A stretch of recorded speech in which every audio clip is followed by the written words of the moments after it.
Assalamualaikum warahmatullahi wabarakatuh. Yang terhormat Bapak Masrul Isroni Nur Wahyudi MA selaku dosen studi Al-Quran kelas PAID dan teman-temanku yang berbahagia.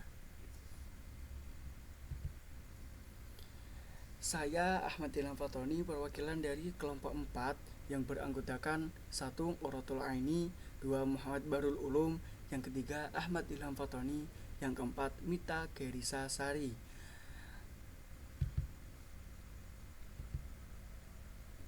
Kelompok kami akan menjelaskan tentang asbabun nuzul Al-Quran dan pokok-pokok pembahasannya adalah 1. Definisi asbabun nuzul, 2. Cara mengetahui asbabun nuzul, 3. Fungsi asbabun nuzul, dan yang keempat sumber asbabun nuzul. Yang pertama adalah definisi asbabun nuzul. Nuzulul Quran terdiri dari kata nuzul dan Al-Quran yang berbentuk idhofah.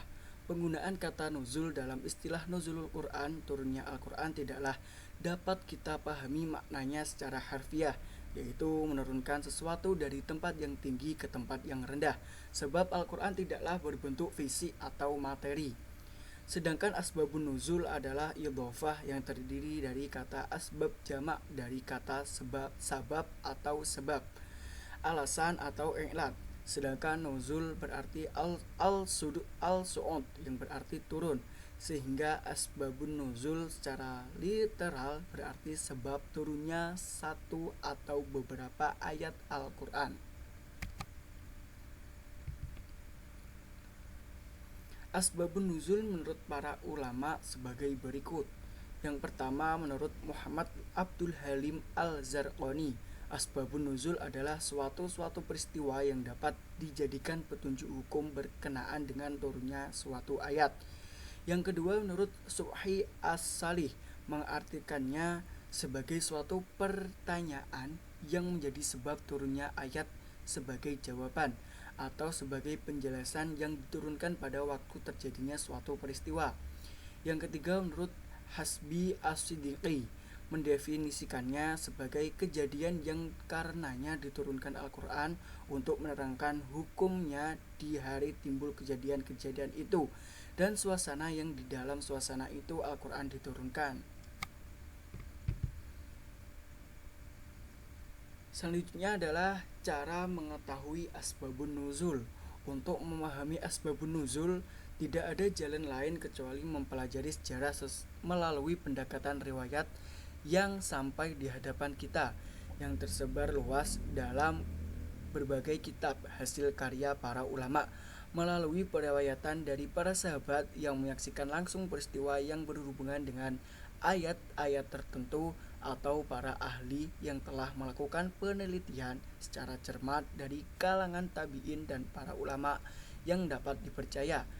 Ketika dalam melakukan pencarian dan penelitian terhadap riwayat asbabun nuzul suatu ayat, kita terkadang akan diperhadapkan pada beberapa riwayat yang beragam, baik dari aspek kualitas, sanad, dan matan. Tidak semua riwayat asbabun nuzul itu sanadnya sampai dari Nabi Muhammad SAW dan sahih, melainkan juga mursal dan dhaif. Fungsi-fungsi asbabun nuzul. Yang pertama adalah membantu setiap penafsir untuk memahami kandungan dan maksud ayat-ayat Al-Quran. Fungsi penting asbabun nuzul ini ditegaskan sejak dahulu oleh para ulama. Yang kedua adalah menjelaskan maksud ayat-ayat yang mudah menimbulkan salah faham dan rawan memunculkan perbedaan pendapat.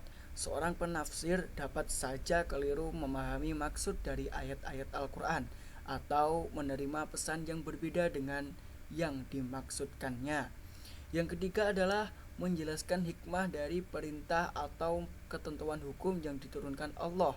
Dengan terkuaknya hikmah dari sebuah perintah atau ketentuan syariat, akan semakin jelas bahwa spirit utama dari ajaran Islam. Yang terakhir adalah sumber-sumber asbabun nuzul. Yang pertama, literatur hadis Nabi. Yang kedua, literatur tafsir Al-Quran.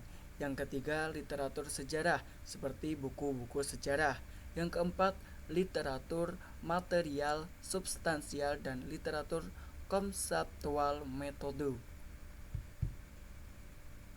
Mungkin itu saja dari kelompok kami yang bisa kami jelaskan. Apabila ada kurang lebihnya atau kesalahan, kami mohon maaf yang sebesar-besarnya.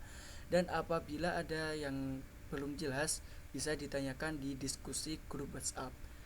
Wallahul muwaffiq ila aqwamit thoriq. Wassalamualaikum warahmatullahi wabarakatuh.